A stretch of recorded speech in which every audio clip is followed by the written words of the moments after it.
भारतीय मूल का एक ब्रिटिश नागरिक, नाम जिसका रमेश कुमार विश्वास होता है, दरअसल वो लंदन जाने के लिए यानी कि अपने घर जाने के लिए अहमदाबाद के एयरपोर्ट पर रुका हुआ था। इसी बीच में उसकी फ्लाइट तैयार हो जाती है। वो फ्लाइट में बैठता है और बैठने के बाद उसको सीट मिलती है 11A यानी कि विंडो वाली सीट, जहां से बाहर के नज़ारे, बाहर के दृश्य दिखाई देते हैं। अब ये जिस हवाई जहाज में बैठा था, अभी उसके उड़े हुए लगभग 30 सेकंड का ही वक्त हुआ था कि अचानक से जोरदार धमाका होता है। वो समझ नहीं पा रहा था कि आखिरकार हुआ क्या है। उसकी आंखें बंद हो जाती है, लेकिन जब उसकी आंखें खुलती है तो वो देखता क्या है कि चारों तरफ लाशों की ढेर पड़ी हुई है। तभी 2-3 व्यक्ति उसके पास आते हैं, उसको उठाते हैं। उठाने के बाद एम्बुलेंस की तरफ लेके जा रहे होते हैं। उसकी आंखें जब खुलती है तो वो कहता है कि मेरा भैया भी मेरे साथ था यहाँ पर, आप उसको भी ढूंढ दीजिए, उसकी भी तलाश कर दीजिए। दरअसल अहमदाबाद से लंदन जाने के लिए एक हवाई जहाज ने उड़ान भरी थी। वो मुश्किल से 30 सेकंड का ही सफर तय किया था कि इसके बीच में एक जोरदार धमाका होते हुए प्लेन जो है वो पूरी तरीके से क्रैश हो जाता है। उसमें लगभग 242 लोग बैठे हुए थे और उसमें से सिर्फ 2 लोग ही बचते हैं, एक रमेश और एक और व्यक्ति। अब आगे उनकी क्या स्थिति है, क्या नहीं है, वो तो खैर हॉस्पिटल के उनके उपचार के बाद ही पता चल पाएगा। लेकिन इतने बड़े हादसे से इसकी गूंज जो है पूरी दुनिया भर में फैल जाती है।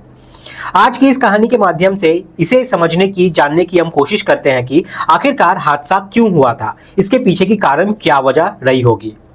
नमस्कार, मैं मुकेश। आज की जो सच्ची घटना मैं आपको सुनाने जा रहा हूं, ये सच्ची घटना है 12 जून 2025 की, गुजरात के अहमदाबाद शहर की।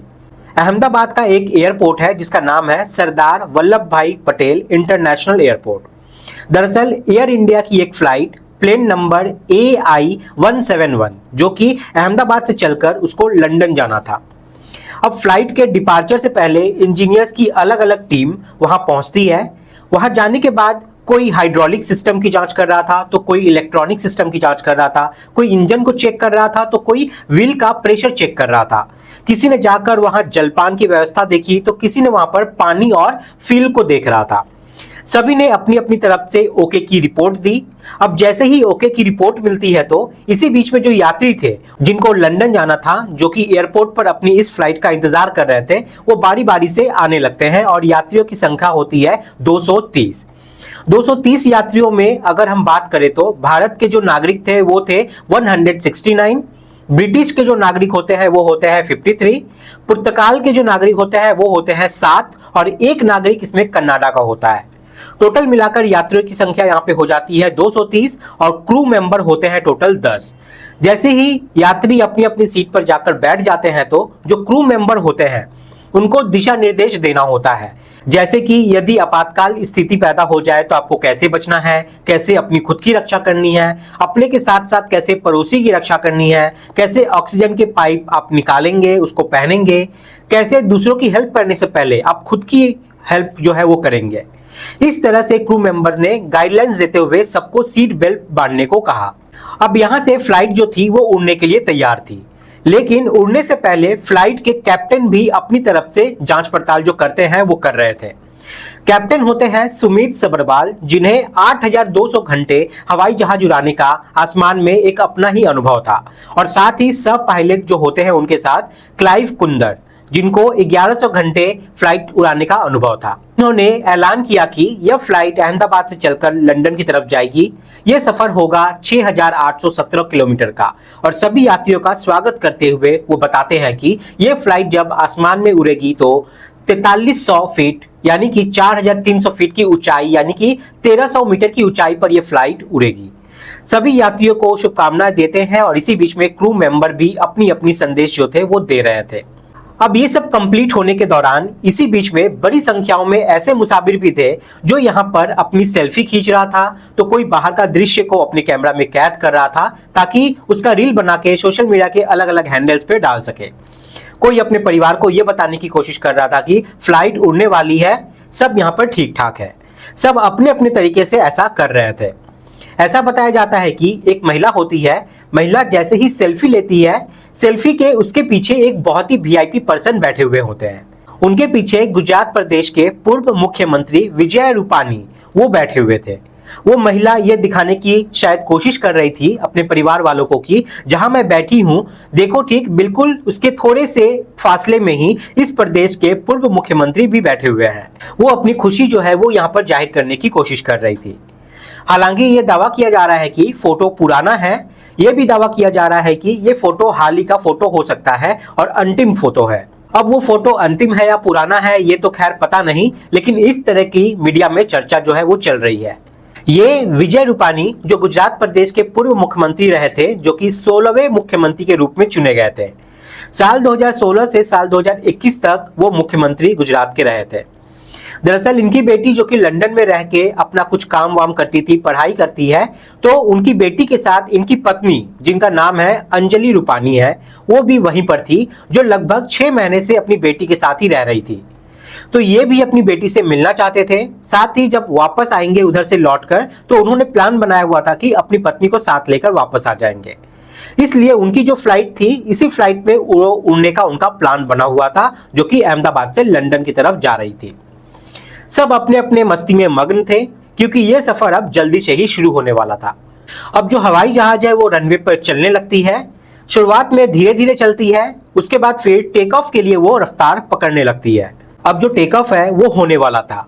ये 625 फुट की ऊंचाई पर अब ये हवाई जहाज पहुंचा ही था कि इसी हवाई जहाज के अंदर जो पायलट होता है, जिसका नाम सुमित सबरवाल होता है, सुमित सबरवाल ने मेडिकॉल किया। मेडिकॉल का मतलब होता है वो हेल्प मांग रहे थे, बार बार बोल रहे थे कि हेल्प मी, और ऐसा वो बार बार बोले जा रहे थे।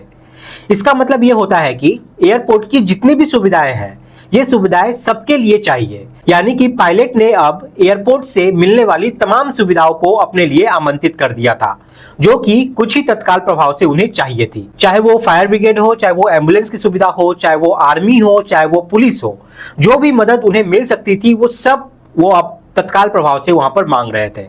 और ये सब महज 30 सेकेंड्स के अंदर ही होता है।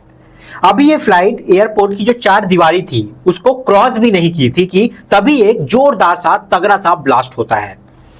ये जो हवाई जहाज था, जिसका नाम होता है एयर इंडिया AI-171, यह एक सिविल हॉस्पिटल की बिल्डिंग से जाकर बहुत तेजी के साथ टकरा जाता है। लगभग 4 या 5 मंजिला ये बिल्डिंग होती है। उस बिल्डिंग के सबसे नीचे वाले फ्लोर पर बैठे हुए जो डॉक्टर्स होते हैं, जो इंटरनल होते हैं, वो बैठे हुए आराम से खाना खा रहे थे। जब जोरदार धमाका होता है तो उस धमाके की गूंज सबसे नीचे वाली तह तक पहुंच जाती है और एक आग का बहुत बड़ा सा गोला बन जाता है। वहां का जो दृश्य रहा होगा, हवाई जहाज के अंदर का जो दृश्य रहा होगा, ये उस बिल्डिंग से टकराने का जो सिचुएशन रही होगी, जिसने अपनी आंखों से ये सब देखा होगा वही समझ सकता है। ये कितना भयानक और कितना खौफनाक दृश्य रहा होगा, ये हम बयां भी नहीं कर सकते हैं। हम लोग तो सिर्फ यहाँ पर बैठकर बात कर सकते हैं, लेकिन जिन पे ये बीती होगी वही समझ सकते हैं कि इसका दर्द कितना गहरा होगा। जिस बिल्डिंग में लोग खाना खा रहे थे, जो डॉक्टर्स, जो इंटरनल थे, जो वहां पे अपनी जान बचाने के लिए इधर उधर अब भागने की कोशिश कर रहे थे, कुछ लोग भाग जाते हैं, कुछ लोग चपेट में आ जाते हैं। हवाई जहाज के अंदर बैठे हुए ज्यादातर लोगों की भागने की कोई जगह बची ही नहीं थी। भाग के जाते भी कहां, क्योंकि टेक ऑफ के वक्त सबने सीट बेल्ट जो पहनी हुई थी। प्लेन क्रैश होने के बाद जब तक सुविधा वहां पर पहुंच रही थी, तब तक लोग बहुत बुरी तरीके से झुलस चुके थे, जल चुके थे। कुछ लोग के हाथ पे चोट, किसी के चेहरे पे चोट, किसी के शरीर पे अलग अलग हिस्से पे चोट। इससे ये एक सहज अंदाजा लगाया जा सकता है कि वो वक्त कितना भयानक, कितना खौफनाक, कितना खतरनाक रहा होगा। अब चीख पुकार की इस दौर में बहुत सारे लोग जो मरने की संख्या जो है वो अब शुरू हो जाती है। लेकिन एक रमेश विश्वास होता है, वो 11A नंबर सीट पर बैठा हुआ होता है। उसकी आंखें बंद हो जाती है, लेकिन जब ये हादसा पूरी तरीके से खत्म हो जाता है, समाप्त हो जाता है, तब इस रमेश की जब आंखें खुलती है, वो देखता क्या है कि चारों तरफ लाशों की ढेर पड़ी हुई है। तब तक वहां पर मदद जो है वो पहुंच चुकी थी। उन मदद करने वालों ने, एम्बुलेंस वालों ने, सबने उन व्यक्तियों को उठाया जो जिंदा थे या जो मर चुके थे। सबको वो हॉस्पिटल की तरफ लेके जाते हैं, लेकिन किसी को भी पहचान पाना बहुत मुश्किल हो रहा था। यदि हम बात करें इस हवाई जहाज के अंदर की, तो राजस्थान के बांसवाड़ा की एक जगह लगती है। वहां की एक महिला है डॉक्टर, जिनके पति का नाम है डॉक्टर प्रदीप जोशी, जो कि लंदन में रह रहे थे। अब ये जो महिला डॉक्टर थी, ये यहाँ पर इंडिया में नौकरी करती थी। इन्होंने यहाँ पर अपनी नौकरी से इस्तीफा दिया और अपने 3 बच्चों के साथ वो लंदन में अपने पति के साथ शिफ्ट होने के लिए जा रही थी। लेकिन पांचों के 5 लोग यहाँ पर एक ही परिवार के 3 बच्चे और पति पत्नी, ये सभी इस हादसे का शिकार हो जाते हैं। सभी के सभी यहाँ पर मर जाते हैं। ऐसे ही एक परिवार की 2 बेटियां जो कि लंदन में रहती थी, उनकी नानी का बर्थडे था, जन्मदिन था। अपने नानी की जन्मदिन मनाने के लिए इंडिया आई हुई थी।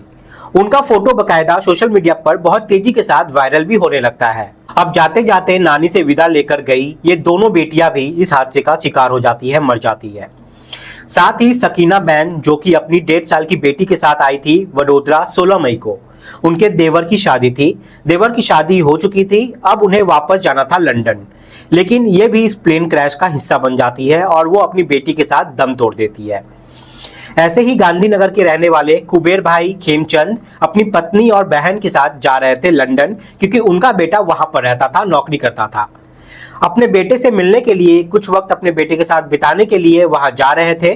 कोई देवर की शादी में जा रहा था तो कोई बच्चे से मिलने के लिए जा रहा था, लेकिन सबकी कहानी का अंत यहाँ पर हो चुका था। ऐसा मीडिया रिपोर्ट बताती है कि सिर्फ 2 ही लोग यहाँ पर बचते हैं। उनकी हालत क्या है क्या नहीं है इसके बारे में तो कोई अपडेट नहीं आया है, लेकिन 240 लोगों के मरने की खबर चल रही है फिलहाल। इस खबर से पूरी दुनिया में हड़कंप मच जाता है, लोग सिहर जाते हैं, सोचने पर मजबूर हो जाते हैं। अब बात यह है कि यह हादसे की वजह क्या रही होगी, क्या हो सकता है। तो ये जो टेक्निकल टीम के जांच है उसके बाद ही यह स्पष्ट हो पाएगा, क्योंकि कई दलों ने इस प्लेन के डिपार्चर से पहले इसकी सभी चीजें बारीकी से चेक की थी। तब तक तो सब ओके था, लेकिन अचानक ऐसा क्या हुआ कि जिससे इतना बड़ा हादसा जो है वो हो गया। और ये अब सब जो है बात, ये सब अब जांच का विषय है। हालांकि जब ये हादसा हुआ था तो सड़क के किनारे जो गाड़ियां खड़ी हुई थी वो भी आग के चपेटे में आ जाती है। जो यहाँ आसपास की बिल्डिंग थी वो भी चपेट में आ जाती है और आसपास के कई लोग भी यहाँ पर इसके चपेट में आ जाते हैं। ये बताया जा रहा है कि आसपास के लगभग 50 से भी ज्यादा लोग घायल हो जाते हैं। मरने वालों की संख्या और बढ़ भी सकती है। तो दोस्तों, इस पूरी घटनाक्रम को सुनाने का उद्देश्य किसी को परेशान करना नहीं है, किसी का दिल दुखाना नहीं है, बल्कि आपको जागरूक करना है, आपको सचेत करना है। आप सब लोग अपना ख्याल रखें, सुरक्षित रहें। जय हिंद, जय भारत।